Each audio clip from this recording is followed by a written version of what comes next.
Hi, you guys. Welcome back to Meaningful Motivations with Tracy Erickson. And of course, if you are new to this channel, welcome. My name is Tracy Erickson, and in this episode of Halloween Spooktacular, I'm going to be talking about one of the most haunted small towns in America and my own personal experience when I stayed the night in this town. So stay tuned.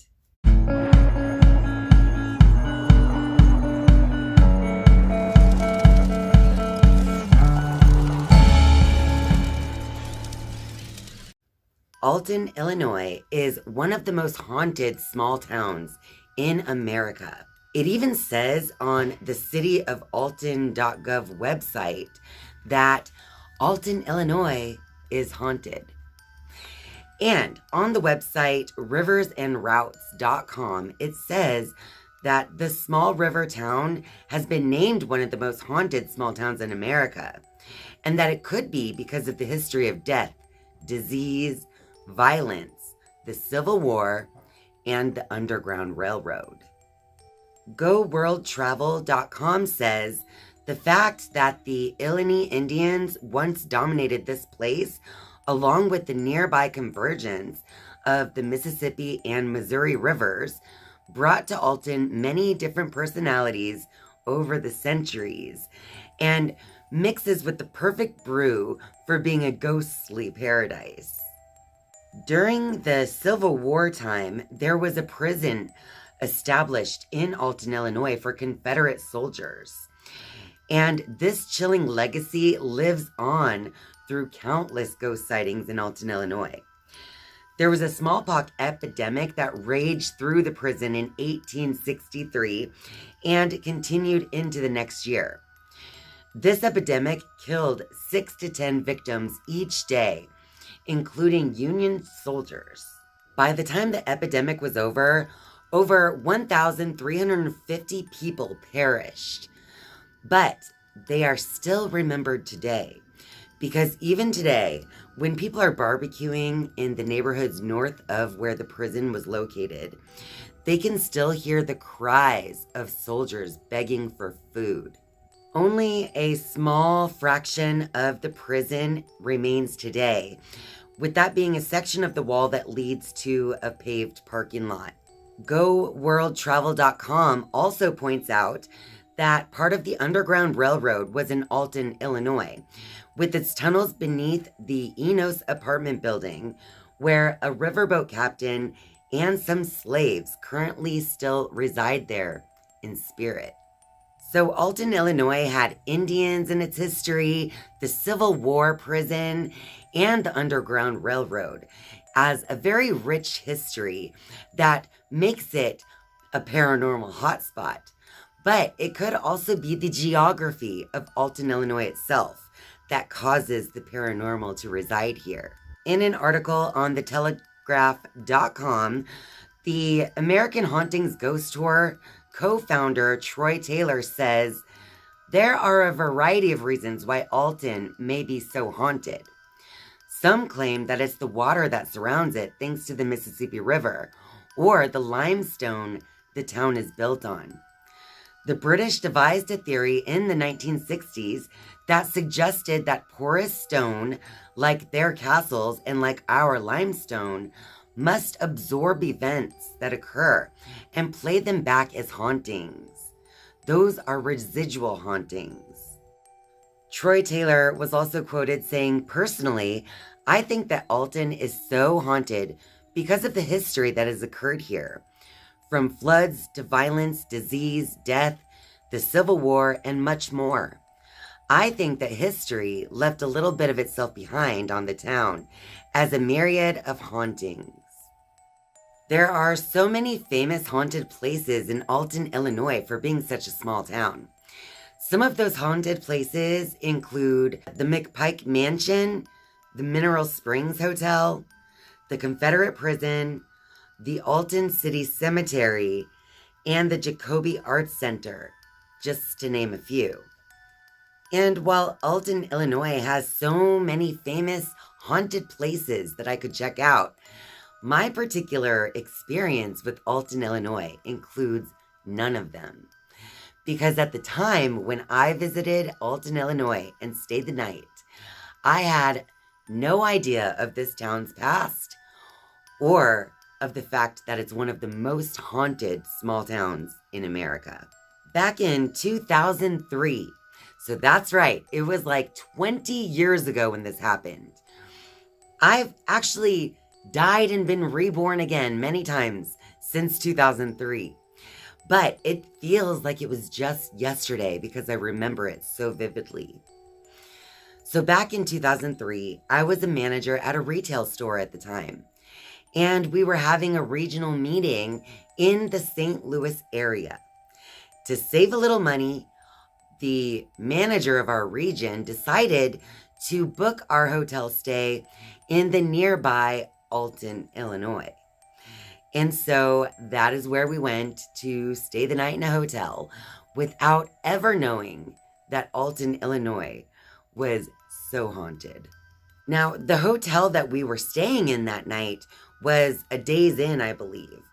And I don't even know if this hotel still exists because it was kind of in disrepair at the time of our stay. So that kind of added to the spookiness a little bit. It was just kind of outdated. It needed fresh paint, that type of thing.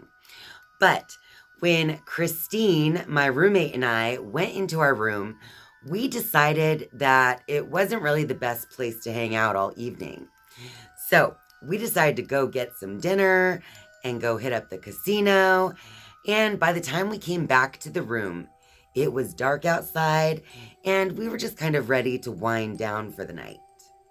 On this little business trip, I did bring my laptop computer and I needed to plug it in, but every single plug I could find in the room was already taken by a TV or a clock radio or a lamp or whatever.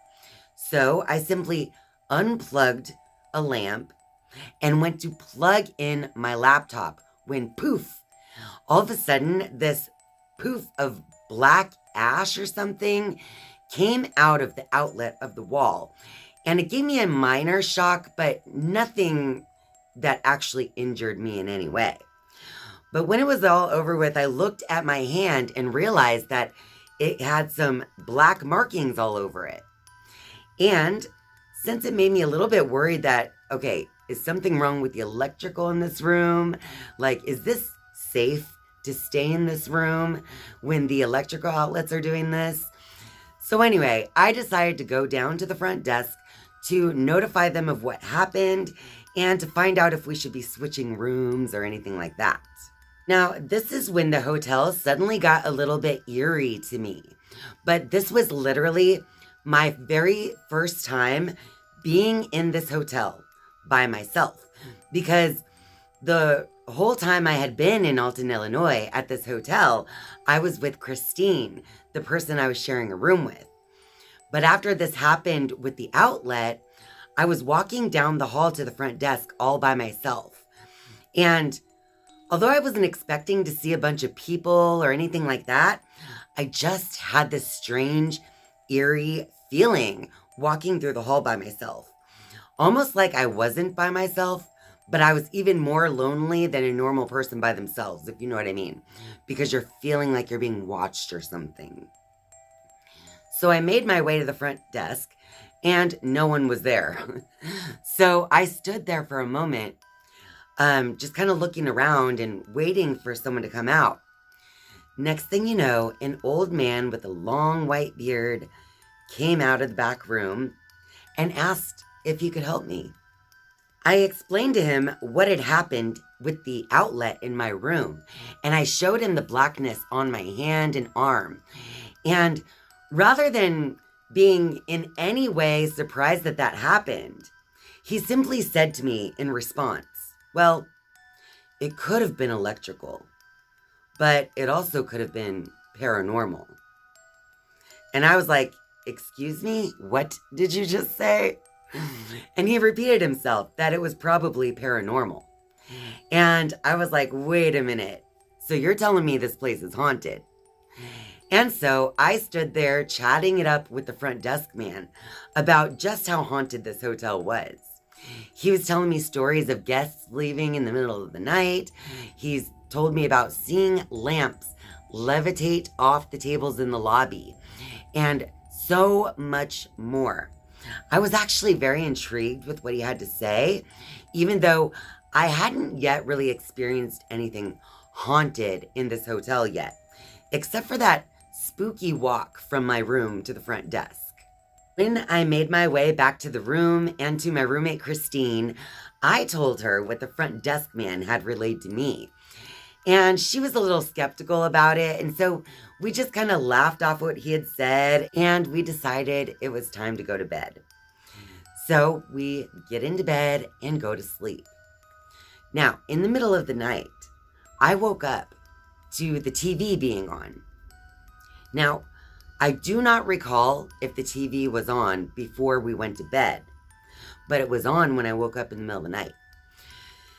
And as I laid there trying to go back to sleep, I don't even know what woke me up in the first place. But just as I was trying to go back to sleep, all of a sudden, the volume on the TV went from very low to very high. And the sound was blaring out of the TV screen. And I looked over at Christine, and she was fast asleep. The remote was on the nightstand, and nobody was touching it. And just as I was investigating by looking over, all of a sudden I noticed the volume going back down to nothing. So now the TV was on and there was absolutely no volume. So I pulled my covers up to my chin and I just stared at the TV a moment. As I stared at the TV, again, the volume went all the way back up and it stayed as loud as it could get for quite a while, and Christine never even woke up. So finally, I woke her up. I said, "Christine, wake up." So she woke up, and by the time she woke up, the TV volume was at an average volume, kind of a low average volume, like maybe the volume you would put it at if you were going to sleep. And I told her what I had experienced. I told her that I heard the TV going up and down in volume. She said it must have all been in my imagination. I should just go back to sleep. So we both laid there in our separate beds, and she fell right back to sleep within minutes, and I was struggling to go back to sleep because at this point I was a little bit spooked, obviously. And as soon as I heard Christine's breathing go back to that rhythmic sleeping breath, and I realized she was asleep, that's when it happened again. The volume on the TV went all the way up as loud as it would go and back down as low as it would go. And that was it. I've had enough. So I woke Christine up again, and she allowed me to join her in her bed because I was a little scared to be sleeping all by myself next to this TV. So I climbed into her bed with her, and she fell back asleep pretty quickly once again. This time, I just had the covers pulled up to my chin, and I was just very nervous to fall asleep. I wasn't comfortable at this point. I was spooked. My mind was wandering. I was thinking of all the things the front desk man had said only a little bit ago. And so at this point, I was creeped out. And I was laying in the bed when I suddenly felt pressure on, because I was laying on my back, with my covers pulled all the way up. And I started to feel pressure being pressed down on my shins, like the lower half of my legs. And when I looked down, I noticed you could actually see the impression of the bed cover, the comforter, was being pressed down, impressed, as though someone was sitting on the bed, but sitting right on my legs. I felt it and I saw it. And when that happened, oh my gosh, my heart rate went up. My body was hot because I was scared and I was covered up. And next thing you know, Christine woke up. And the feeling, the sensation, it was gone. The ghost or whatever was no longer sitting on my legs. And that's when I realized that every time Christine woke up, throughout this whole experience, nothing was happening. But whenever Christine was asleep and her consciousness not present, all of a sudden, I was experiencing these supernatural things, or what seemed very supernatural in my opinion. So this time, Christine was woken up because I was so hot, sitting in the same bed as her and just like panicking basically because someone was sitting on my legs. And I kind of told her what I had experienced. She told me that I had to either just like go to sleep or just get back in my own bed. So at that point, I rolled over and I literally tried to put it out of my mind and ignore everything. And I was finally able to fall asleep. The next morning, I told Christine all about what I had experienced once again. And she was listening to me, but I wasn't quite sure if she like believed me or not. But I think she believed me enough because she did let me sleep in her bed with her. But I also called my husband, and that's while I was telling him what went on during my night at this hotel, he decided to get on our computer at home and Google Alton, Illinois. And that's when he told me over the phone, well, it turns out that little did you know, but you're staying in one of the most haunted small towns in America. So I feel like my experience with Alton, Illinois kind of proves that it is one of the most haunted small towns in America. Because I had no idea that this place was haunted. I was not on a paranormal type of trip. I wasn't even on a trip for pleasure. I was there for a meeting, a business trip for one night. And I was up all night being spooked by the volume on the TV, the impression on my bed, and all of these strange feelings and stories going through my mind. And I didn't even know that this place had such a famous history for being haunted. Have you ever had a haunted, similar type of experience in a haunted town or a haunted hotel or anything at all? Let me know about it in the comment section down below because I'm so intrigued by these stories because it really did happen to me that night. Whether anyone believes me or not, I know what I was experiencing, I know what I was feeling, and I know that something was in that room with only me because whenever Christine woke up, the thing was no longer there. It was haunting me personally for some reason. And I don't know, maybe it's because I'm the one that went and talked to the front desk man. Maybe the front desk man wasn't even really there. Maybe he was a ghost. I don't really know. What do you guys think? Well, that about wraps it up for this video. So if you like this video, be sure to click that like button. And of course, if you're a viewer but not yet a subscriber, I would love for you to click subscribe down below. And once you have subscribed, you can turn on the notifications bell if you would like to be notified each and every time I upload a new video. Thank you guys so much for watching and spending your time with me. I love you.